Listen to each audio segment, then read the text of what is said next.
Pemirsa, postingan di media sosial yang menuding Puskesmas Sabu Kingking tidak melayani pasien dengan baik, sehingga akhirnya viral. Atas hal tersebut, pihak Puskesmas membantah tudingan tersebut.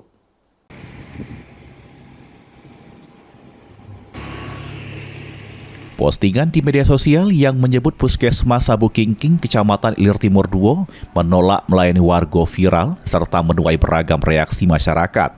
Atas hal tersebut, Kepala Puskesmas Sabu Kingking, Dr. Gigi Kiki Ayu Marlina jelaskan, namun pada waktu tersebut, jam operasional Puskesmas sudah berakhir jam pelayanannya.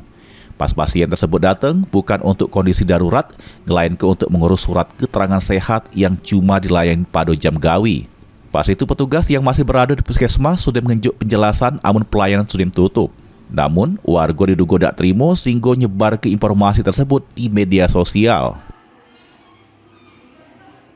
Jam operasional Puskesmas itu di hari Jumat adalah dimulai dari 7.30 sampai 13.00.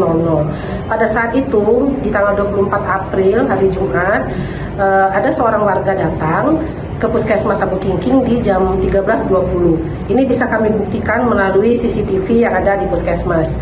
Yang warga tersebut datang kemudian meminta untuk membuat surat keterangan sehat. Kemudian petugas kami memberitahukan bahwa jam operasional saat itu sudah tutup. Dan sepertinya warga tersebut tidak menerima atau tidak mendengar, kemudian langsung memfoto petugas kami saat itu.